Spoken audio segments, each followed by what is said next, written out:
Hello friends, Anoop study zone में आप सभी का स्वागत है। प्रीवियस लेक्चर हम साउंड का स्टार्ट कर चुके हैं और साउंड के कुछ बेसिक्स और लॉन्गिट्यूडिनल वेव्स के बारे में थॉरली डिस्कशन ऑलरेडी हम कर चुके हैं।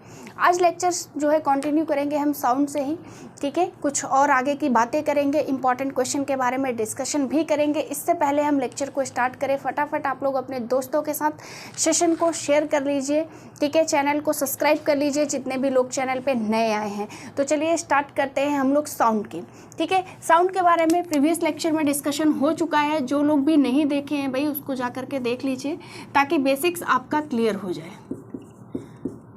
ध्वनि के बारे में हम लोग, उसके वेव्स के बारे में, उसके बेसिक्स के बारे में, कहाँ पे हमारी ध्वनि ट्रेवल करती है, कहाँ पे नहीं करती है, इसके बारे में भी डिस्कशन हो चुका है, ठीक है। आज हम बात करेंगे ऑडिबल रेंजेस, अल्ट्रासोनिक रेंज और इंफ्रासोनिक रेंज के बारे में। वेरी वेरी इंपॉर्टेंट कंसेप्ट, यहाँ से क्वेश्चन जनरली आपके बनते ही बनते हैं, ठीक है। तो चलिए लेक्चर को स्टार्ट करते हैं। बात करते हैं ऑडिबल रेंज की। क्या आप मुझे बता पाएंगे कि जो ऑडिबल रेंज होता है वो कितना होता है? कितनी ध्वनि तक की ऐसी रेंज है जहाँ तक कि हमारे कान, ह्यूमन बींग्स के कान जो है सुन सकते हैं, ठीक है। तो चलिए बात करते हैं हम Audible range. Audible range, okay, ठीक है। ऑडिबल रेंज वो रेंज होती है जिसमें हम कॉमन ह्यूमन बींग्स जो है सुन पाते हैं उसको, ठीक है। इसको कहेंगे श्रव्यता सीमा, श्रव्यता सीमा, ठीक है। इसके बाद देखिए जो हमारी ऑडिबल रेंज होती है, मतलब ऐसी सीमा जहाँ तक कि हम ह्यूमन बींग उसको सुन सकते हैं। उससे अगर कम ध्वनि रहेगी हम तब भी नहीं सुन सकते हैं। उस रेंज को क्रॉस करके उससे ज़्यादा भी ध्वनि रहेगी तब भी हम नहीं सुन सकते हैं। कितनी होती है तो ध्यान रखिए 20 हर्ट्ज़, ठीक है। 20 hertz to 20,000 hertz, 20 hertz to 20,000 hertz की जो रेंज होती है भाई, उसमें क्या होता है कि हम लोगों की सुनने की क्षमता होती है। मतलब अगर हम 20 हर्ट्ज़ से कम की बात करेंगे तब भी हम नहीं सुन सकते। 20,000 हर्ट्ज़ से ज़्यादा की भी बात करेंगे तब भी हम सुन नहीं सकते हैं। हमारे सुनने की शक्ति सिर्फ इस रेंज के फ्रिक्वेंसी के बिटवीन ही होती है। Is that clear? चलिए तो आप ये समझिए कि क्या ऐसा हो सकता है कि मतलब ये ऑडिबल रेंज है, मतलब हमारा वोकल कॉर्ड्स या फिर कह लो ईयर कॉर्ड्स जो होते हैं इतनी ही रेंजेस को सुन सकते हैं जब हम ऑडिबल रेंज की बात करते हैं। पर एक बात बताइए कि क्या ऐसा नहीं हो सकता है कि 20 हर्ट्ज़ फ्रिक्वेंसी से नीचे होती ही नहीं है, या 20,000 हर्ट्ज़ से ऊपर की रेंज होती ही नहीं है? बिल्कुल होती है, ठीक है। तो देखिए जब हमारी below 20,000, below 20 hertz, below 20 hertz हो जाए तो ये रेंज कौन सी कहलाती है? और अबव 20,000 हर्ट्ज़, 20,000 हर्ट्ज़, ठीक है। ध्यान दीजिए बिलो 20 हर्ट्ज़ मतलब 20 हर्ट्ज़ से नीचे की जो रेंज होती है उसको कहते हैं हम इंफ्रासोनिक। क्या कहते हैं भाई? इंफ्रासोनिक। इसको क्या कहेंगे? Infrasonic range, infrasonic range. Infrasonic range का मतलब क्या हो गया भाई? अवश्रव्य ध्वनि, ठीक है। क्या होता है? हिंदी वाले लिख लो भाई, अवश्रव्य ध्वनि। देखिए समझने पे ज़्यादा ध्यान दीजिए क्योंकि आप लोगों को PDF जो है डिस्क्रिप्शन लिंक में मिल जाएगी, ठीक है। तो लिखने से ज़्यादा आप लोग समझने पे ध्यान दीजिए, ठीक है। तो इंफ्रासोनिक रेंज मतलब अगर हमारा 20 हर्ट्ज़ से नीचे के रेंज में चला जाता है तो वो कहलाएगा इंफ्रासोनिक रेंज, अवश्रव्य ध्वनि। लेकिन अगर यहीं पे अबव 20,000 मतलब 20,000 हर्ट्ज़ से भी ऊपर की रेंज आ जाए तो उसको कहेंगे अल्ट्रासोनिक रेंज, पराश्रव्य ध्वनि, ठीक है। क्या हो जाएगा? Ultrasonic range, okay. Ultrasonic range, पराश्रव्य ध्वनि या कह लो सीमा, ठीक है। इसको सीमा भी लिख सकते हैं क्योंकि ये ध्वनि की ही सीमा है, ठीक है, इस रेंज तक जो है कि हम सुन सकते, हम जो है कि 20,000 हर्ट्ज से अबव की कितनी कहलाती है भाई, अल्ट्रासोनिक रेंज। चलिए, ये तो हम लोगों की सुनने वाली शक्ति हो गई भाई कि हमारे लिए ऑडिबल रेंज हो गई 20 हर्ट्ज से 20,000 हर्ट्ज तक की। अगर मैं बात करूंगी कि भाई जो 20 हर्ट्ज से बिलो मतलब उसके नीचे की रेंज होती है उसको हम इंफ्रासोनिक रेंज तो कहते हैं, लेकिन इसको कौन सुन पाता है, ये रेंज है ही क्यों? तो एक बात आप ध्यान रखिए, जितने भी आपके वोल्केनोज आते हैं, अर्थक्वेक आते हैं, ये सारे रेंजेस किस में आते हैं, आपके इंफ्रासोनिक रेंज में। कहाँ पे आते हैं? इंफ्रासोनिक रेंज में। आगे बात समझ में। तो साउंड प्रोड्यूस बाय, किस किस से साउंड प्रोड्यूस होता है भाई? आपका साउंड प्रोड्यूस बाय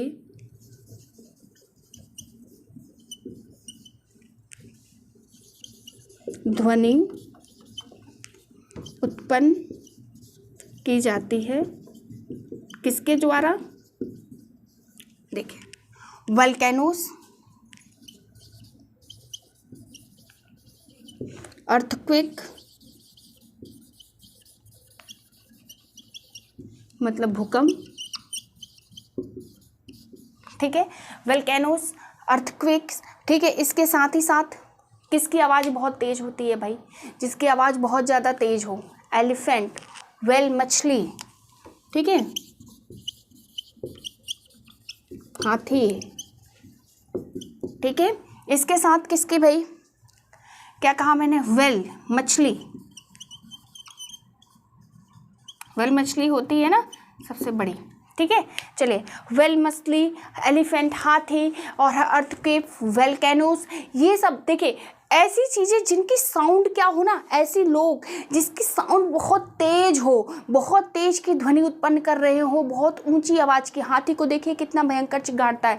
अगर बात करेंगे हम अर्थक्वेक की तो सोचिए कितने तेज़ी से आता है, मतलब इतना ज़्यादा साउंड होता है उसका, ठीक है। तो जितनी भी चीज़ें की साउंड क्या हो, बहुत ज़्यादा तेज हो, तो वो क्या होता है कि बिलो 20 हर्ट्ज, बिलो 20 हर्ट्ज या फिर कह लो कि इंफ्रासोनिक रेंज के जो है कि रेंज में आते हैं। Is that clear? तो ऐसे साउंड प्रोड्यूस किए जाते हैं जैसे कि मान लो वोल्केनोस, अर्थक्वेक, एलिफेंट, व्हेल मछली, ये सब जो साउंड प्रोड्यूस करती हैं वो कौन से साउंड होते हैं? तो भाई कहेंगे इंफ्रासोनिक रेंज या फिर जो है कि अवश्रव्य ध्वनि।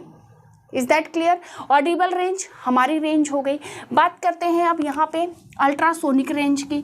अल्ट्रासोनिक या फिर कह लो कि पराश्रव्य ध्वनि कौन सी होती है? अगर मैं पराश्रव्य ध्वनि की बात करूँ तो देखिए ऐसे रेंजेस में मतलब जो ह्यूमन ईयर्स तो सुन नहीं सकते हैं, ठीक है, लेकिन जो अल्ट्रासोनिक रेंजेस होते हैं आपके, वो जनरली जो डॉग्स होते हैं, ठीक है, बैट होता है, ये सब क्या करते हैं, इस ध्वनि को भी सुन सकते हैं। अल्ट्रासोनिक वेव्स रेंज या फिर कह लो कि जो पराश्रव्य ध्वनि होता है, इसको हमारे जो है कि कैट या फिर डॉग और बैट्स, ये सब क्या करते हैं, सुन सकते हैं। ये इतनी हाई रेंजेस की आवाज़ होती है कि जो हमारे लिए नहीं सही होती है, हमारे लिए सूटेबल नहीं होती है। Is that clear? तो चलिए बात करते हैं कि ह्यूमन ईयर हम लोग तो उसको सुन नहीं सकते हैं, लेकिन कुछ जैसे कि मैंने कहा डॉग, कैट, बैट, ठीक है, डॉग कुत्ता, कैट बिल्ली, ठीक, और बात करेंगे बैट, चमगादड़, चमगादड़ ही कहते हैं आई थिंक, ठीक है, या फिर उल्लू कहते हैं, ठीक है। ये देख लेना भाई, जो बैट होता है इसको चमगादड़ कहते हैं या उल्लू कहते हैं, ठीक है। चलिए, जब हम बैट की बात कर रहे होते हैं, ठीक है, तो ये सब क्या होते हैं कि ये सब हम लोगों के जो अल्ट्रासोनिक रेंजेस होती हैं ना, अल्ट्रासोनिक पराश्रव्य ध्वनि जो होती हैं, इसको क्या करते हैं, सुन सकते हैं, ठीक है। एक चीज़ और ध्यान रखिए, जो ये आपका बैट होता है ना, ये बैट क्या करता है भाई, ये सिर्फ सुन ही नहीं सकता है, ये प्रोड्यूस भी करता है अल्ट्रासोनिक रेंज को, ठीक है। They produce ultrasonic range, ultrasonic sound, is that clear? ठीक है, तो जो बैट्स होते हैं आपके, ये क्या करते हैं, ये अल्ट्रासोनिक वेव्स जो साउंड्स होते हैं उनको सुन भी सकते हैं, साथ ही साथ उनको प्रोड्यूस भी कर सकते हैं, मतलब उत्पन्न भी कर सकते हैं। ठीक है, ये पर श्रव्य ध्वनि, पराश्रव्य ध्वनि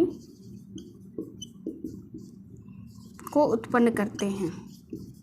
ये लिख लो भाई, ठीक है, इंपॉर्टेंट है, इसीलिए मैं इसको लिखवा भी रही हूँ कि जो ये पराश्रव्य ध्वनि अल्ट्रासोनिक रेंज होते हैं, जो आपके बैट्स होते हैं, ये इसको सुन भी सकते हैं, इसको प्रोड्यूस भी कर सकते हैं। आई बात समझ में? ये क्या होते हैं भाई कि ये जितने भी आपके डॉग है, कैट है, बैट्स है, ये सब डिटेक्ट कर लेते हैं। ठीक है, जो अल्ट्रासोनिक वेव्स होती हैं, जो अल्ट्रासोनिक रेंज है या साउंड है, उसको क्या कर सकते हैं, डिटेक्ट कर सकते हैं। लेकिन जो बैट है डिटेक्ट तो करता ही करता है, साथ में प्रोड्यूस भी कर लेता है।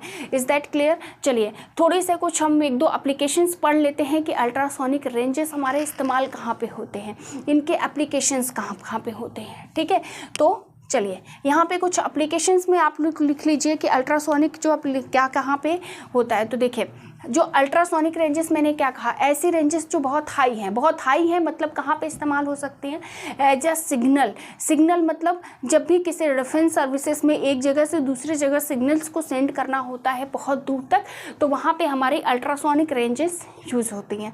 ठीक है, तो लिखिए भाई, टू सेंडिंग सिग्नल्स। ठीक है, for sending signals. Is that clear? पहला एप्लीकेशन, हालांकि अल्ट्रासोनिक वेव्स के बहुत सारे हजारों एप्लीकेशंस हैं। ठीक है, जितनी भी हाई रेंजेस की साउंड की बात होती है वहाँ पे आपका अल्ट्रासोनिक रेंज ही इस्तेमाल होता है। चलिए, measuring depth of sea, measuring depth of sea. Is that clear? बात समझ में आई? मतलब जो हमारा समुद्र होता है उसकी गहराई नापने के लिए। ठीक है, समुद्र की गहराई नापने के लिए। ठीक है, बात समझ में आ गई? Is that clear? तो ये क्या हो गया भाई, ये सारी कहानी किसकी हो गई आपकी, तो ये पूरी कहानी आपकी रेंजेस की हो गई। ऑडिबल रेंज क्या होता है, पराश्रव्य ध्वनि क्या होती है, या इंफ्रासोनिक रेंजेस क्या होते हैं। ठीक है, अल्ट्रासोनिक रेंज जो होता है कहाँ इस्तेमाल होता है, सिग्नल को भेजने के लिए, मेजरिंग डेप्थ ऑफ सी, मतलब समुद्र की गहराई नापने के लिए भी इसका इस्तेमाल किया जाता है। ऑडिबल रेंज की बात हम लोगों ने कर ली। इंफ्रासोनिक रेंजेस कौन सी होती हैं, जो हमारे भूकंप, वोल्केनोज, ठीक है, ऐसे, या फिर कह लो हाथी या वेल मछली जो आवाज़ निकालती हैं, वो सारी किस साउंड की रेंज में आती हैं, इंफ्रासोनिक। वहीं अल्ट्रासोनिक रेंज की बात करेंगे तो अल्ट्रासोनिक रेंजेस जो होती हैं 20,000 हर्ट्ज से ऊपर होती हैं। ठीक है, आई होप ये सारे कंसेप्ट जो रेंज था, ऑडिबल रेंज कितना होता है, ये क्लियर हो गया होगा। क्वेश्चंस तो देखिए इससे बड़े बेहतरीन बनेंगे, जब मैं सेशन के क्वेश्चंस करवाऊंगी तब आप लोगों को बड़ा मज़ा आएगा इनके क्वेश्चंस करने के लिए। लेकिन उससे पहले आप लोगों को थ्योरी समझना ज़रूरी है, तो इसलिए इस सारी चीज़ों को ध्यान, जितनी भी चीज़ें मैं आप लोगों को पढ़ा रही हूँ, जो टॉपिक्स, उसको पढ़ते रहिए, रिविज़न करते रहिए, ताकि क्वेश्चन सेशन में मज़ा आ जाए भाई। क्वेश्चन किसी से गलत नहीं होना चाहिए और छूटना नहीं चाहिए। चलिए आगे हम लोग बात करते हैं कि जो हमारी ध्वनि होती है, जो साउंड होती है, वो डिपेंड किस किस पे करती है ना। साउंड और ध्वनि जो है कि मतलब कौन कौन सी ऐसी चीज़ें होती हैं जो उसको इफ़ेक्ट करते हैं। जैसे कि अगर हम बात करेंगे टेम्परेचर की, प्रेशर की, है ना, ये किस तरीके से डिपेंड करती है, क्या इन सब से इफ़ेक्ट पड़ता है हमारे साउंड की जो है कि गति पे, स्पीड पे। ठीक है, ये सारी बातें अब हम लोग करेंगे। चलिए अगले टॉपिक में हम लोग बात कर रहे हैं किसकी भाई, तो हम बात करेंगे कि स्पीड ऑफ साउंड कैसे कैसे हमारा जो है कि इफ़ेक्ट होती है। ठीक है, आई बात समझ में? किसकी बात करेंगे भाई कि किस किस पे निर्भर करती है, या कौन कौन सी चीज़ें हमारे जो है स्पीड ऑफ साउंड को इफ़ेक्ट करते हैं। तो उसमें सबसे पहला हमारा आ जाता है इफ़ेक्ट ऑफ डेंसिटी। फर्स्ट लिखिए effect of density. Effect of density, घनत्व का प्रभाव।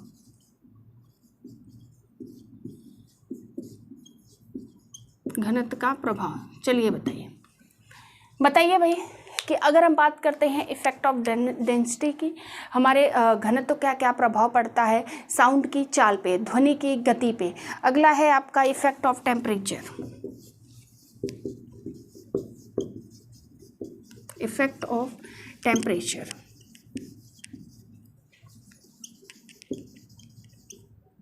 ठीक है। चलिए इफेक्ट ऑफ टेम्परेचर मतलब तापमान का प्रभाव।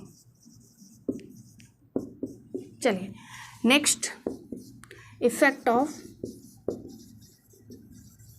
प्रेशर। इफेक्ट ऑफ प्रेशर,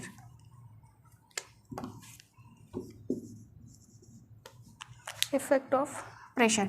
ये सारे आंसर्स जिनको पता है भाई वो लोग कमेंट बॉक्स में आंसर करते रहिए। इफेक्ट ऑफ प्रेशर, दाब का प्रभाव।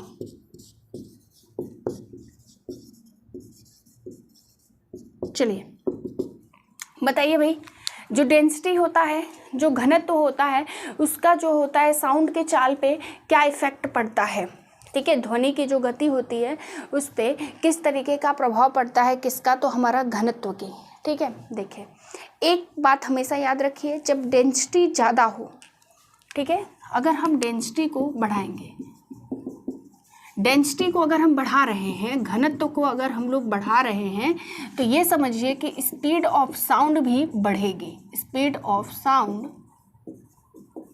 ध्वनि की चाल या ध्वनि की गति भी क्या करेगी भाई, बढ़ेगी। ये बात ध्यान रखना। अगर इसको आप मिनिमम करते हो, कम करते हो, तो इसकी स्पीड भी घटेगी। आई बात समझ में। तो एक चीज़ ध्यान रखना भाई कि जो इन दोनों के बीच में डायरेक्टली रिलेशनशिप होता है। डायरेक्टली रिलेशनशिप होता है क्या, अगर डेंसिटी बढ़ाएंगे तो जो साउंड होता है, स्पीड ऑफ साउंड वो भी बढ़ेगा। डेंसिटी को कम करेंगे तो स्पीड ऑफ साउंड भी कम होगा, ठीक है। मतलब अगर घनत्व को आप बढ़ाते हैं तो जो गति है साउंड की, जो ध्वनि की चाल है वो भी बढ़ेगी। अगर आप घनत्व को कम करते हैं तो जो स्पीड ऑफ साउंड है वो भी क्या हो जाएगी, कम हो जाएगी। तो इसका मतलब इसके डायरेक्टली प्रोपोर्शनल है। आगे बात करते हैं टेम्परेचर की। टेम्परेचर की बताइए भाई, तापमान का क्या प्रभाव पड़ेगा, ठीक है। तापमान का क्या प्रभाव पड़ेगा हमारा जो है स्पीड ऑफ साउंड की। तो जो टेम्परेचर है ये भी डायरेक्टली प्रोपोर्शनल है स्पीड ऑफ साउंड के, ठीक है। मतलब अगर हम टेम्परेचर को बढ़ाते हैं तो स्पीड ऑफ साउंड भी क्या होगा, स्पीड ऑफ साउंड बढ़ेगा, ठीक है। टेम्परेचर को अगर कम करेंगे तो स्पीड ऑफ साउंड भी क्या हो जाएगा, अपने आप कम हो जाएगा। तो हम ये कह सकते हैं कि temperature is directly proportional to speed of sound. Temperature बढ़ाएंगे स्पीड ऑफ साउंड भी बढ़ेगा, टेम्परेचर को कम करेंगे स्पीड ऑफ साउंड भी आपका कम होगा। Is that clear. चलिए आगे बढ़ते हैं, बात करते हैं प्रेशर की। बड़ा इंपॉर्टेंट है। अब मैंने अगर इम्पॉर्टेंट बता दिया तो इससे ही आपको समझ जाना चाहिए कि कुछ तो चेंज होगा, राइट। देखिए एक बात हमेशा ध्यान रखिए आप लोग कि जो प्रेशर होता है ना, जो दाब होता है, इसका स्पीड ऑफ साउंड पे कोई भी इफ़ेक्ट नहीं पड़ता है, ठीक है। कोई भी प्रभाव नहीं पड़ता है। आप चाहे प्रेशर को बढ़ाइए या प्रेशर को कम करिए, कोई फ़र्क नहीं पड़ता है। स्पीड ऑफ साउंड जो होती है, जो ध्वनि की गति होगी भाई, वो अपनी जो चाल होती है वो अपनी गति में ही रहेगी, चाहे जैसे गति ना कम होगी ना ज़्यादा होगी। आई बात समझ में। तो जब हम बात करते हैं प्रेशर की, तो प्रेशर क्या होगा, no change in speed of sound. Is that clear, ठीक है। No change in speed of sound मतलब अगर भाई आप प्रेशर को बढ़ा दीजिए, प्रेशर को कम कर दीजिए, कोई फ़र्क नहीं पड़ता है, ठीक है।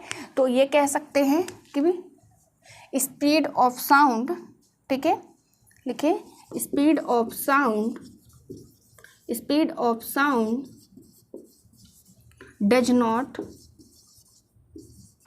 Not depends on pressure. Speed of sound does not depends on pressure मतलब जो स्पीड, जो ध्वनि की चाल है, ठीक है, इसको हिंदी वाले लिख लो, ध्वनि की चाल दाब पर निर्भर नहीं करती।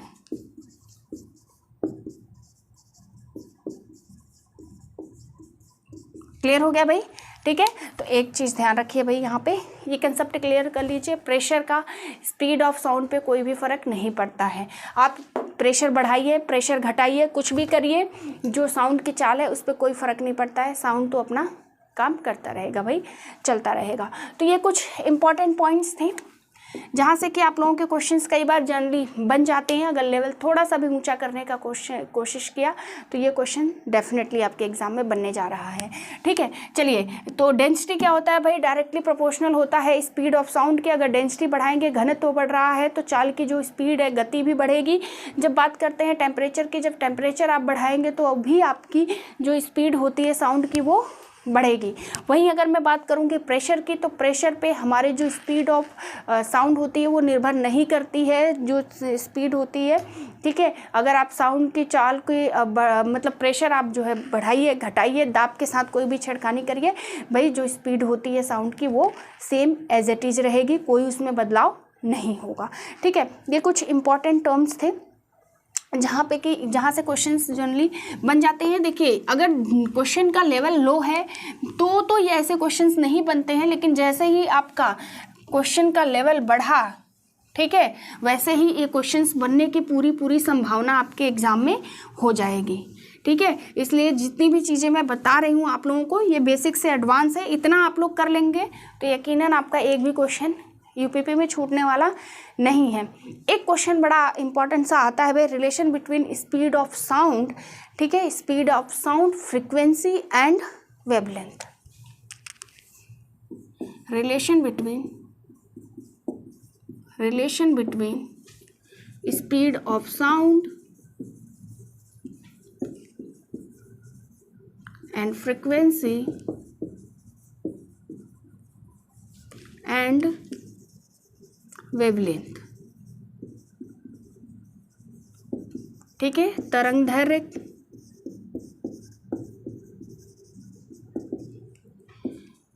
ध्वनि की चाल एंड आवृत्ति, इन तीनों के बीच में एक रिलेशनशिप होता है। पता है आप लोगों को फॉर्मूला? तो फटाफट बताइए, नहीं तो हम तो बता ही रहे हैं। चलिए, ये होता है C is equal to nu lambda. C is equal to nu into lambda. तीनों टर्म्स पढ़ चुके हैं हम, ठीक है, तीनों टर्म्स पढ़ चुके हैं। C क्या है? Speed of sound, speed of sound, ध्वनि की चाल, जो कि हमने क्या पढ़ा है, ध्वनि की चाल अलग मीडियम में अलग होती है, माध्यम के हिसाब से बदलती है। न्यू क्या है हमारी? फ्रीक्वेंसी, आवृत्ति। लास्ट लेक्चर में हम लोगों ने पढ़ा इसके बारे में, फ्रीक्वेंसी क्या होती है, डिनोट कैसे करते हैं, सारी चीज़ें। लैम्डा क्या होता है भाई, जल्दी से बताइए। वेवलेंथ, तरंग दैर्घ्य, तरंग दैर्घ्य। ठीक है, तो एक ये रिलेशनशिप है। अब एक चीज़ ध्यान रखिए कि कैसा बनता है क्वेश्चन। डायरेक्ट आप लोगों से क्वेश्चन बनेगा, सी इसके बीच में एक रिलेशनशिप पूछ देगा तो डायरेक्ट क्वेश्चन बनता है। दूसरा आपका न्यूमेरिकल के लिए भी बड़ा इंपॉर्टेंट है, न्यूमेरिकल भी यहाँ से बन जाता है। ठीक है, तो c is equal to nu lambda, it means कि कई बार क्वेश्चन आप लोगों को कैसे दे देगा, डायरेक्ट दे देगा और रिलेशनशिप पूछ लेगा, जिसमें से क्वेश्चन को कन्फ्यूज़ करने के लिए nu equal to c lambda या lambda equal to c nu, इस तरीके से कुछ भी बना सकता है। हालांकि जब मैं क्वेश्चन का सेशन आप लोगों का चलेगा तो ऐसा क्वेश्चन करवाऊंगी। ठीक है, अभी आप लोग इसको नोट करके रख लीजिए। ठीक, तो ये एक छोटा सा रिलेशनशिप था जिससे क्वेश्चन आपके एग्जाम में बनते हैं। ठीक है, चलिए आगे हम लोग बढ़ते हैं, बात करते हैं इको के बारे में। इको क्या होता है बताइए, अगर आप लोग जानते हैं कि इको क्या होता है तो फटाफट मुझे आंसर करिए कमेंट बॉक्स में, इको क्या होता है। ये तो भाई आप लोग जानते ही होंगे कि इको किसको कहते हैं, सुना भी होगा कई बार, है ना। बाकी देखिए, अगर आप लोगों को समझ में आ रहा है भाई सेशन, तो फटाफट लाइक ज़रूर कर दीजिए और जल्दी से जल्दी अगर शेयर करना भूल गए हैं तो शेयर भी कर दीजिए और चैनल को सब्सक्राइब करना तो कतई मत भूलिए, क्योंकि सब्सक्राइब नहीं करेंगे तो नोटिफिकेशन आपको कैसे मिलेगा कि क्लासेस स्टार्ट हो गई हैं। ठीक है, चलिए हमने क्या कहा भाई, इको।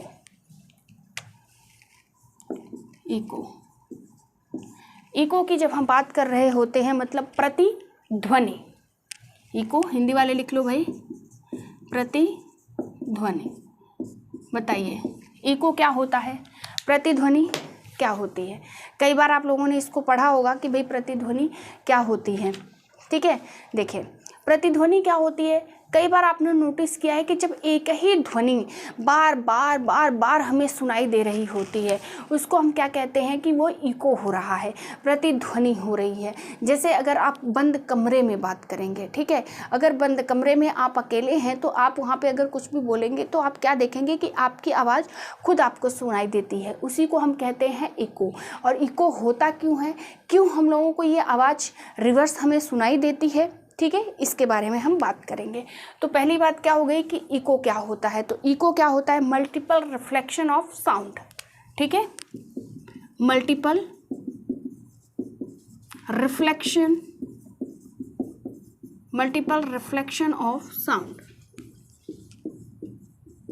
ठीक है, मल्टीपल रिफ्लेक्शन ऑफ साउंड क्या कहलाता है, multiple reflection of sound echo कहलाता है, प्रतिध्वनि कहलाता है। ठीक है, प्रतिध्वनि एक ही ध्वनि का टकराकर बार बार सुनाई देना, एक ही ध्वनि का टकराकर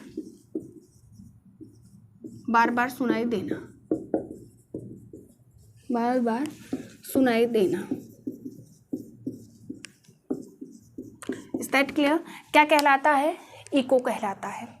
क्या कहलाता है, इको कहलाता है। ठीक है, जैसे सपोज करिए कि मैं यहाँ पे अगर बात कर रही हूँ या आप लोग कभी किसी बंद कमरे में रहेंगे तो ऐसा क्या होता है, देखिए होता क्या है कि जब आपकी साउंड वेव्स जाती हैं दीवार से टकराती हैं तो वो रिपीट वापस चली आती हैं, इसी को हम कहते हैं रिफ्लेक्शन। साउंड जब लाइट चैप्टर पढ़ेंगे तो इससे हम लोग काफ़ी थॉरली बात करेंगे। फिलहाल आप बस इतना समझिए कि होता क्या है कि जो साउंड वेव जाती हैं वो टकरा जाती हैं दीवार से और वो वापस चली आती हैं, इसी की वजह से हमें इको सुनाई देता है। आई बात समझ में। तो कई बार क्या होता है कि बार बार आवाज़ जाती है, टकराती है, वापस आती है, बार बार आवाज़ जाती है, टकराती है, वापस आती है, इसी प्रोसेस को हम कहते हैं इको, और आपकी ही आवाज़ आपको रिपीट सुनाई देती है, ये होती है इको। अब बात करते हैं इको की कंडीशन क्या है। Condition for echo, condition for echo, प्रतिध्वनि की शर्तें, प्रतिध्वनि की शर्तें। चलिए अगर प्रतिध्वनि की शर्तों की बात करें, जैसे हमें हमेशा प्रतिध्वनि क्यों नहीं सुनाई देती है, इको हर वक्त क्यों नहीं सुनाई देता है, इको एक पर्टिकुलर जगह पे या एक पर्टिकुलर ही हमें क्यों सुनाई देता है eco.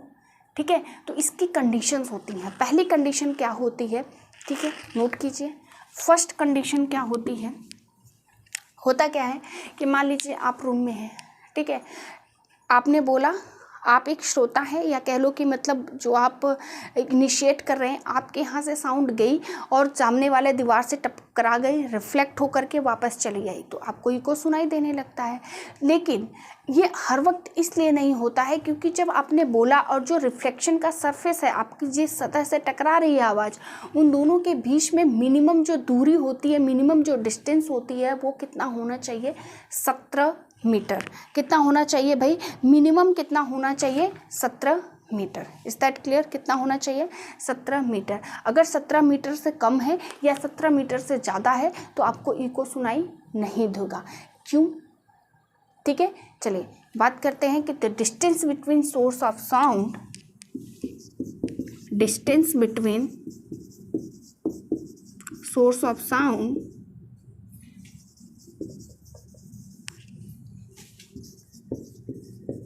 and reflected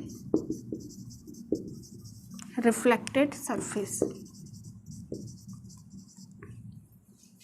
is 17 metre. ठीक है, बात समझ में आई?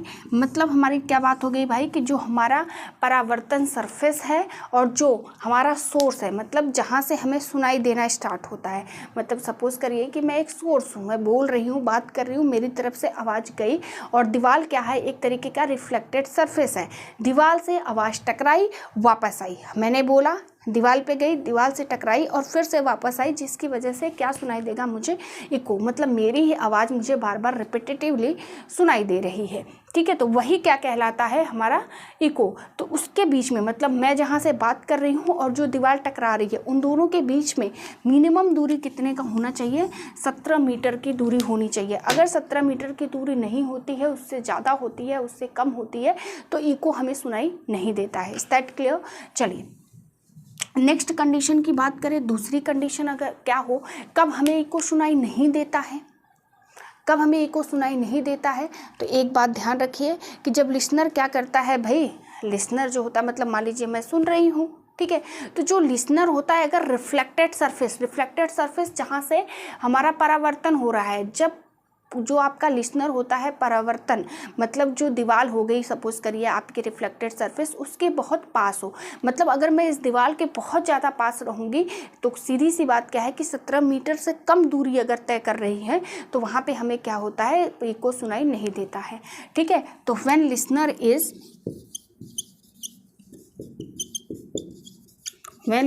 Is too close to reflected surface. Is that clear? मतलब जो लिसनर है, जो सुनने वाला है, लिसनर क्या होता है भाई, सुनने वाला, ठीक है, सुनने वाला अगर क्या हो, बहुत ही ज़्यादा किसके क्लोज हो, रिफ्लेक्टेड सरफेस, मतलब परावर्तन सतह। ठीक है, परावर्तन सतह के अगर बहुत ज़्यादा पास होगा तो उस केस में क्या हो जाता है कि हमें इको सुनाई नहीं देती है। ठीक है, तो इको क्या होती है, जब हमें मल्टीपल रिफ्लेक्शन सुनाई देते हैं उसको हम इको कहते हैं।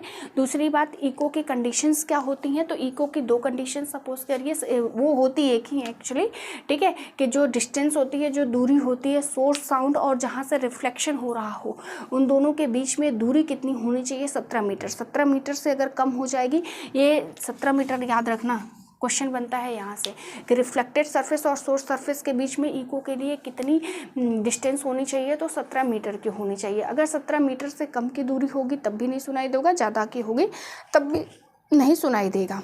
चलिए, ये सारी बातें हो गई भाई किसकी, इको की।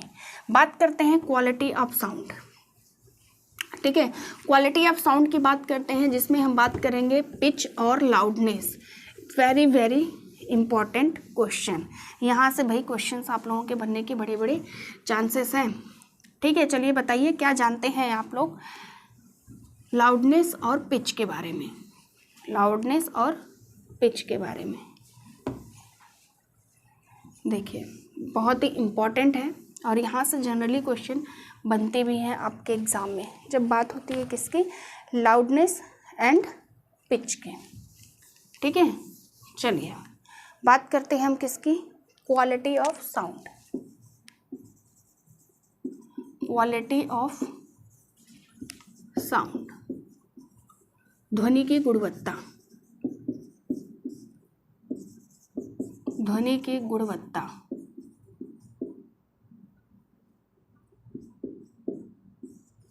ठीक है, गुणवत्ता,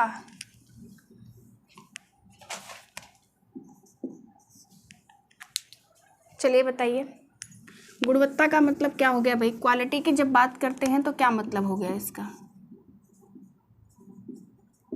जब हम ध्वनि के गुणवत्ता की बात करते हैं, मतलब उसके क्वालिटी की बात करते हैं, तो क्या हो जाता है, आंसर कीजिए। अगर किसी को पता है तो भाई आंसर बताइए। देखें, जब क्वालिटी की हम बात करते हैं ना, क्वालिटी मतलब उसकी गुणवत्ता की बात कर रहे होते हैं, तो मतलब साउंड कितनी शार्प है, कितनी श्रिल है, कितनी अच्छी है, या क्या लिमिट है, ये सारे डिस्कशंस हम क्वालिटी में ही करते हैं। ठीक है, कि उस साउंड की क्वालिटी कैसी है। बात करते हैं इसमें, हम बात करेंगे लाउडनेस, प्रबलता, प्रबलता। ठीक है, नेक्स्ट बात करेंगे पिच की, तारत्व। किसकी बात करेंगे? तारत्व की, पिच की बात करेंगे, लाउडनेस की बात करेंगे। देखिए चले पहले लाउडनेस को समझते हैं कि लाउडनेस होती क्या है। अगर हम बात करते हैं प्रबलता की, तो प्रबलता बेसिकली होती क्या है। ठीक है, हम किस में बात कर रहे हैं भाई? क्वालिटी ऑफ साउंड में। ध्यान रखिएगा जब हम बात कर रहे होते हैं ध्वनि की गुणवत्ता की। ठीक है, चलिए क्या बात करी हमने? लाउडनेस की। हम कहेंगे कि लाउडनेस होती क्या है किसी भी चीज़ की। अगर हम कहते हैं कि लाउड है ना, जब कोई बहुत तेज़ बोलता है तो हम कहते हैं कि भाई ये बहुत तेज़ बोल रहा है, बहुत लाउड बोल रहा है, तो ये लाउडनेस क्या होता है। या फिर हम ये कह लें कि भाई कोई स्लो है, किसी की आवाज़ धीरे है, तो उसको हम क्या कहेंगे कि इसकी आवाज़ बड़ी धीरे है। ये क्या है? उसकी लाउडनेस, एक तरीके की उसके साउंड की क्वालिटी ही है। तो लाउडनेस बेसिकली होता क्या है? तो जब हम लाउडनेस को डिफाइन करते हैं तो हम कहेंगे सेंसिटिविटी ऑफ ह्यूमन ईयर, ठीक है, to sound. Sensitivity of human year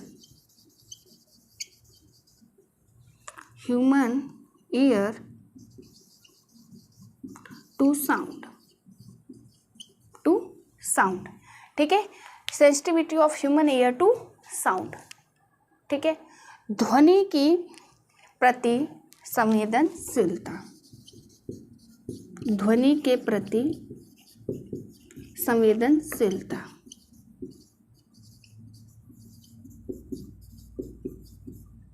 क्या कहलाता है? प्रबलता। ठीक है, मतलब किसी ध्वनि के प्रति कितनी सेंसिटिविटी है, कितनी उसकी संवेदनशीलता है, मतलब कितना तेज है, कितना धीरे है, यही तो क्या कहलाता है हमारा लाउडनेस। मतलब या तो जो आपकी ध्वनि होगी या तो बहुत तेज होगी, या तो आपकी ध्वनि बहुत कम होगी। तो ध्वनि ज़्यादा है या कम है, ये क्या है? किसी ध्वनि के प्रति संवेदनशीलता ही तो है कि वो ज़्यादा है या कम है। तो उसी को हम क्या कहेंगे कि सेंसिटिविटी टू दी साउंड। क्या कहलाएगा हमारा? लाउडनेस। ठीक है, ध्वनि तेज है या कम है। चलिए बात कर रहे हैं यहाँ पे। ठीक है, लाउडनेस हो गई। नापते किस में है इसको? ठीक है, मतलब मेज़र किस में करते हैं, या कह लो एसआई यूनिट क्या हो गई इसकी? SI unit dB, decibel. DB decibel important. ठीक है, ये कई बार तो लाउडनेस से भी आता है, और कई बार आप लोगों से ये भी पूछ लेगा कि साउंड किस में मेज़र होता है या साउंड की एसआई यूनिट क्या है, तो आप कहेंगे डीबी। ठीक है, डेसिबल, ये इम्पॉर्टेंट है। ठीक है, चलिए ये हो गया डेसिबल। लाउडनेस क्या हो गई कि हम कितनी, हमारी आवाज़ कितनी तेज़ है या कितनी कम है, ये क्या कहलाएगी? लाउडनेस कहलाएगी। आगे बात करते हैं कि हमारी जो नॉर्मल सुनने की शक्ति होती है वो कितने डीबी की होगी थी। क्वेश्चन यहाँ से देखिए इंपॉर्टेंट बनता है। नॉर्मल लाउडनेस कितनी होनी चाहिए जो हम लोग सुन सकते हैं? वो होती है 30 dB to 40 dB। Is that clear? Important question है भाई। इन सारी चीज़ों को आप लोग नोट कर लीजिए। हालांकि पीडीएफ मिलेगी आप लोगों को, ठीक है, बट यहाँ पे भी आप लोग उसको नोट करते जाइए। पीडीएफ डाउनलोड कर लीजिएगा। ठीक है, चलिए हमने क्या कहा भाई कि जो हमारी नॉर्मल डीबी, मतलब जितनी नॉर्मल हमारे कान सुन सकते हैं, बहुत नॉर्मल, तो वहाँ पे हम बात करते हैं 30 dB टू 40 dB। चलिए मैक्सिमम वो साउंड कितना होता है जिसके ऊपर साउंड जाते ही नॉइज पोल्यूशन हो जाएगा या फिर डिजास्टर साबित हो सकता है। तो मैक्सिमम आपका 75 dB। मैक्सिमम कितना होगा? 75 dB। इससे ऊपर साउंड नहीं जाना चाहिए। इससे ऊपर अगर साउंड जाता है तो हमारे कान भी खराब हो सकते हैं और पॉल्यूशन भी करता है। Is that clear? ठीक है, बात समझ में आ गई। तो 80 टू 90 dB अगर आता है कि हमारे कान खराब होने के चांसेस कितने dB पे होते हैं, तो 80 टू 90 dB। ठीक है, ये क्या होता है? कान खराब होने के चांसेस, कान खराब होने के chances. Is that clear? 80 to 90 dB। बात करेंगे नॉर्मल, क्वेश्चन आया हुआ है ये यहाँ से, ठीक है। नॉर्मल कॉन्वर्सेशन का हमारा, अगर हम नॉर्मल एक दूसरे से बात कर रहे हैं तो कितना dB होना चाहिए, 30 से 40 मैक्सिमम। मान लीजिए अगर बहुत तेज़ हम लोग डिस्कशन कर भी रहे हैं तो 75 dB से ऊपर नहीं होना चाहिए, ठीक है। और 80 से 90 dB तो समझ लीजिए अगर सुन लिया हम लोगों ने तो कान ही हमारे डैमेज हो जाएंगे। इसीलिए आप ईयरफोन जब यूज़ करते हैं, आपने देखा होगा कि जब आप साउंड बहुत ज़्यादा तेज़ करते हैं तो एक वार्निंग आती है, वो वार्निंग कंपनी की तरफ से सेट की हुई डीबी पे होती है कि इससे ऊपर जाएंगे तो आपके ईयर्स डैमेज हो सकते हैं, ठीक है। लेकिन आप मानने वाले ही कहाँ हैं। चलिए आगे बात करते हैं। वेरी इंपॉर्टेंट क्वेश्चन, सबसे इंपॉर्टेंट कॉन्सेप्ट इसका, loudness depends on amplitudes. Loudness depends on amplitude, मतलब प्रबलता किस पे निर्भर करती है, प्रबलता आयाम पर निर्भर करती है, निर्भर करती है। इज दैट क्लियर, ठीक है। तो एम्पलीट्यूड्स जो हमारी ये लाउडनेस होती है, लाउडनेस किस पे डिपेंड करती है, लाउडनेस डिपेंड करती है एम्पलीट्यूड पे, मतलब जो प्रबलता है किस पे, आयाम पे निर्भर करती है। कैसे निर्भर करती है, कैसे निर्भर करती है, तो डायरेक्टली प्रोपोर्शनल होता है। कैसा होता है, डायरेक्टली प्रोपोर्शनल, मतलब अगर लाउडनेस आप बढ़ाएंगे, लाउडनेस आप बढ़ाएंगे तो एम्पलीट्यूड भी बढ़ेगा, या ये कह सकते हैं आप एम्पलीट्यूड बढ़ाएंगे तो लाउडनेस बढ़ेगी, ये कहेंगे आप, ठीक है। अगर आयाम किसी चीज़ का ज़्यादा है, एम्पलीट्यूड के बारे में डिस्कशन लास्ट लेक्चर में हम लोग कर चुके हैं और बहुत अच्छे से समझे कि एम्पलीट्यूड होता क्या है, ठीक है। इसलिए कंफ्यूज नहीं होना यहाँ पे। एम्पलीट्यूड अगर बढ़ाएंगे तो लाउडनेस भी बढ़ेगी। किसी की आवाज़ अगर बहुत तेज़ है, ठीक है, किसी की आवाज़ अगर बहुत तेज़ है तो उसे हम क्या कहेंगे कि इसका एम्पलीट्यूड ज़्यादा है, इस व्यक्ति का आयाम ज़्यादा है, इसीलिए इसकी प्रबलता भी ज़्यादा है, ठीक है। तो किसी पर्सन की अगर आवाज़ बहुत तेज़ है, इसका मतलब उसका एम्पलीट्यूड बहुत ज़्यादा है, और अगर एम्पलीट्यूड कम होगा, ठीक है, तो इसका मतलब लाउडनेस भी क्या होगा, कम। तो अगर कोई बहुत धीरे बोलता है तो अब फिजिक्स के टर्म में आप उसको क्या कहेंगे, ऐसे नहीं बोलेंगे तुम्हारी आवाज़ धीमी है या तुम्हारी जो है कि आवाज़ कम है, नहीं, तुम्हारा एम्पलीट्यूड कम है। ऐसे बोल के तो देखिए बड़ा अच्छा सा लगेगा भाई, लोगों को लगेगा कि बंदे को टेक्निकल नॉलेज खूब है, ठीक है। तो अब ध्यान रखिए कि जो लाउडनेस होती है एम्पलीट्यूड पे डिपेंड करता है। लाउडनेस ज़्यादा है इसका मतलब कि उस बंदे का एम्पलीट्यूड ज़्यादा है। एम्पलीट्यूड क्या होता है, प्रीवियस लेक्चर में अच्छे से डिस्कस किया है। चलिए बात हो गई यहाँ पे हमारी भाई किसकी, लाउडनेस। लाउडनेस में इससे ज़्यादा क्वेश्चंस नहीं आते हैं, और क्वेश्चंस के फॉर्म जो है बहुत सारे, वो हम क्वेश्चन सेशन में कर लेंगे तो रेस्ट डाउट भी आपके क्लियर हो जाएंगे। PDF आप लोगों को इसकी मिल जाएगी। ये किसकी बात होगी भाई, ये बात होगी हमारी किसकी, जो है लाउडनेस की। अब बात कर लेते हैं हम थोड़ा जो है किसकी भाई, पिच की। यहाँ से भी बड़ा इंपॉर्टेंट क्वेश्चन आप लोगों का बनता है, तो इसको जिन लोगों ने नोट कर लिया है, ठीक है, जिन लोगों ने नोट नहीं किया वैसे तो आप लोगों को ये PDF में मिल जाएगी, ठीक है। चलिए किसकी बात कर रहे हैं, पिच की, तारत्व की।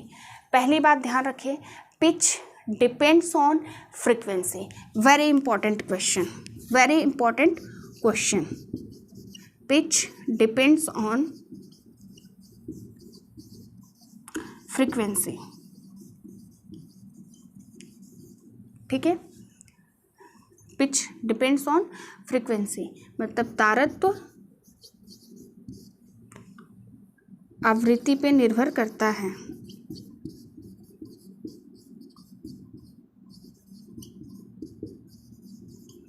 ठीक है, ठीक है। चलिए हमारा लाउडनेस किस पे डिपेंड करता था, एम्पलीट्यूड पे, आयाम पे, लेकिन जो हमारा पिच होता है, तारत्व है, वो किस पे डिपेंड करेगा, तो तारत्व डिपेंड करेगा हमारे फ्रीक्वेंसी पे। चलिए अब बात करिए पिच होती क्या है, पिच होती क्या है, तो हमारी आवाज़ कितनी पतली है, कितनी श्रिल है और कितना ज़्यादा शार्प है, ये किस पे डिपेंड करता है, पिच पे, किस पे करता है। तो ठीक है, तो हमारा साउंड जो है श्रिल है, कितनी श्रिलनेस है हमारी आवाज़ में, या कितनी शार्पनेस है, ठीक है, कितनी श्रिल है और कितनी शार्पनेस है, ये किस पे डिपेंड करता है, हमारी जो आवाज़ है वो पिच पे डिपेंड करता है। आगे बात समझ में, मतलब हमारी वॉइस जो है, हमारी साउंड जो है वो श्रिल है, पतली है, या फिर बहुत ज़्यादा मोटी है, या कह लो कि शार्प है। ठीक है, तो आवाज़ हमारी पतली है या मोटी है, ये किस पे डिपेंड करता है? पिच पे। वहीं अगर लाउडनेस में किसकी बात कर रहे थे, आवाज़ तेज है या धीरे है, तो आवाज़ तेज है या धीरे है लाउडनेस पे डिपेंड करता है, लेकिन आवाज़ पतली है या मोटी है ये किस पे डिपेंड करता है? पिच पे डिपेंड करता है। Is that clear? पिच किस पे डिपेंड करता है? फ्रिक्वेंसी पे। किस पे? आवृत्ति पे। चलिए, आवृत्ति पे किस तरीके से डिपेंड करता है, तो एक बात ध्यान रखिए, अगर आपका पिच ज़्यादा है, मतलब या कह लो कि फ्रिक्वेंसी ज़्यादा है, ठीक है, अगर हम कहेंगे कि पिच ज़्यादा है, अगर किसी की पिच ज़्यादा है, पिच ज़्यादा है, इसका मतलब उसकी आवाज़ पतली है, उसकी आवाज़ पतली है। बात समझ में आई? पिच ज़्यादा, पतली आवाज़। पिच ज़्यादा मतलब पतली आवाज़। ठीक है, अगर तारत्व ज़्यादा है इसका मतलब कि साउंड पतली है। जैसे अगर हम लड़की और लड़कों की वॉइस की बात करें, मेल और फीमेल की वॉइस की बात करें, लड़कियों की आवाज़ ज़्यादातर क्या होती है? पतली होती है। क्यों? क्योंकि उनका पिच क्या होता है? ज़्यादा होता है।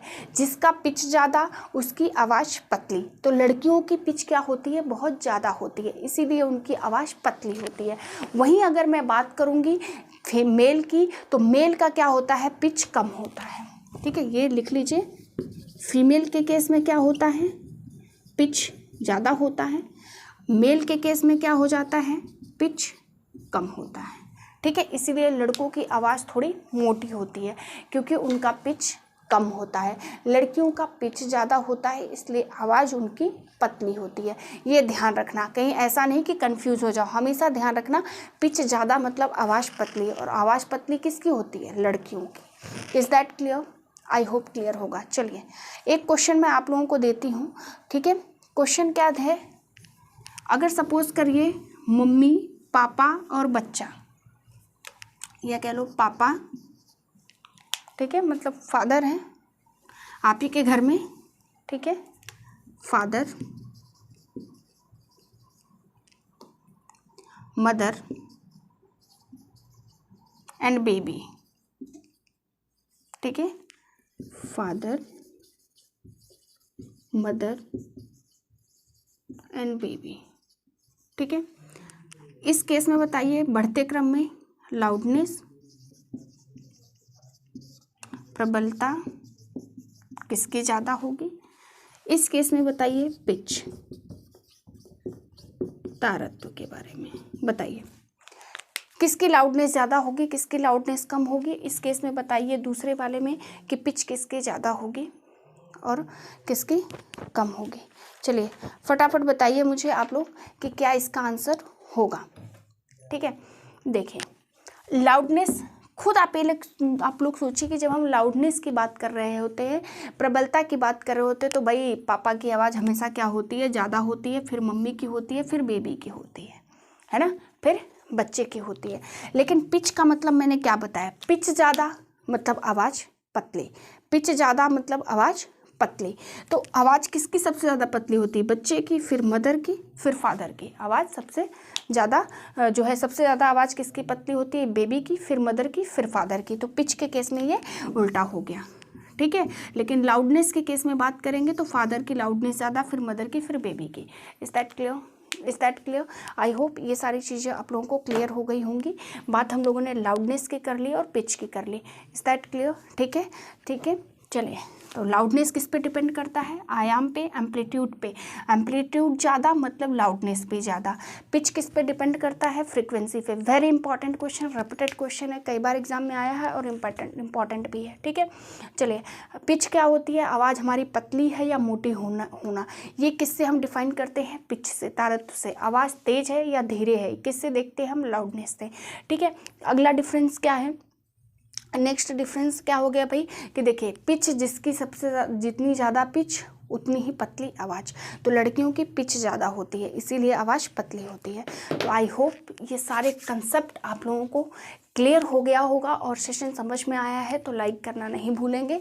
ठीक है, और किसी को कहीं से भी डाउट है, साउथ चैप्टर आप लोगों का कंप्लीट हो चुका है, इससे बाहर क्वेश्चन आप लोगों के एग्जाम में कतई नहीं बनेंगे। पूरे सेशन में कहीं भी आप लोगों को अगर डाउट है तो कमेंट बॉक्स में क्वेश्चन कर लीजिए। हालांकि कुछ लोगों का डाउट था कि मैडम आपका राइटिंग थोड़ी छोटी है, ठीक है, लास्ट लेक्चर में, तो इस बार मैंने कोशिश की है राइटिंग को बड़ी करने की। आई होप चीज़ें क्लियर हो गई होंगी आप लोगों के, ठीक है। तो कमेंट्स हम लोग आपके देखते रहते हैं, कुछ बच्चे बहुत ही अच्छे हैं जो लोग आंसर्स भी करते हैं कमेंट बॉक्स में, ठीक है। नेक्स्ट लेक्चर में मैं आप लोगों के उनके नाम भी अनाउंस कर दूंगी कि कौन कौन से ऐसे बच्चे हैं जो रेगुलर कमेंट करते हैं और जो है कि हमारे सेशन को देखते हैं, ठीक है।